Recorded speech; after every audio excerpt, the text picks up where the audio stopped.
What do you do if your water tests come back too high? The easiest way is to sort of think about your farm. Is there any really obvious animal contamination or runoff? Did you test right after, a Hurricane Sandy type event? If so, maybe wait a week and test again because there's a good chance that those counts have gone back down. I know farms that have sort of built berms, so they built a little hill around their pond, and that sort of prevents contamination into it.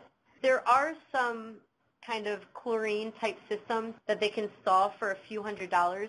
And then they can also consider an alternative water source. This doesn't tend to be very easy because most people are using a pond for a reason. It could be because a well is just too expensive. Sometimes they can change their agricultural practices, so what types of irrigation methods are they using? If they only have a pond, that might be downstream from a dairy, so it can be pretty, sometimes if there's high counts, they might be able to dig a well instead or use trickle irrigation. And then there's also some mechanical things that they can sort of purchase and add in. But mitigating water, it does tend to be costly. It's a little bit more difficult to do than getting rid of deer or removing barn cats.